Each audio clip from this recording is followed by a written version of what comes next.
দর্শক, ঘোড়াবাজার শ্রীসঙ্গের পুজো মণ্ডপ থেকে আপনাদেরকে স্বাগত। আমি দিবাকর এবং আমার সঙ্গে অজয়। শ্রীসঙ্গর আরেকটি নাম হচ্ছে রানী পুকুরের পুজো। বিগত 10 বছর এই পুজোর কিন্তু রমরমাটা অনেকটাই ফিকে হয়েছিল। 10 বছর বাদে তারা কিন্তু আবার শহরবাসীকে নতুন চমক দিতে চলেছে, আর এই চমকের প্রস্তুতি আপনাদেরকে আজকে সম্পূর্ণ দেখাবো।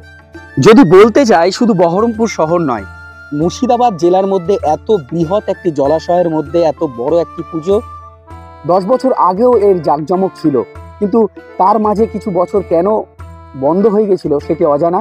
কিন্তু এই বছর তারা পুনরায় কিন্তু বহরমপুরবাসীকে আবার চমক দিতে চলেছে এই জলাশয়ের রানী পুকুরের পুজো থেকে। বহরমপুর শহরের যে বড় বড় পুজো মণ্ডপ আছে, যে থিমের যে প্রচলন আছে, 10 বছর আগেও কিন্তু এই থিমের সেই রকম প্রচলন বিভিন্ন জায়গার বড় পুজোতে ছিল না। কিন্তু আমি যে জায়গায় দাঁড়িয়ে আছি, এই রানী পুকুরের পুজো দেখতে বহরমপুরের প্রত্যেকটা মানুষ এই জায়গায় ভিড় করতেন। 10 বছর পর আবার এই রানী পুকুরে মানুষ ভিড় করবেন এই আশাই রাখছি। এবছর আমাদের 70তম বর্ষ।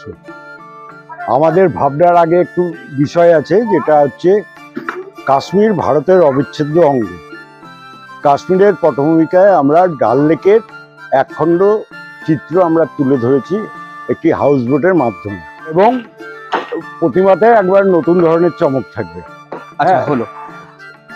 এইবার আমরা আপামর জনসাধারণকে আপনাদের মিডিয়ার মাধ্যমে বলতে চাই যে আপনারা আসুন, সেই আনন্দের লোভে আসুন। শুধু একটাই অনুরোধ, আপনারা শান্তিপূর্ণভাবে সুশৃঙ্খলভাবে লাইন দিয়ে ঠাকুরটা দেখবেন, কারণ এখানে সেফটি সিকিউরিটিটা প্রাধান্য পায়, যেহেতু জলের উপরে। ঠিক।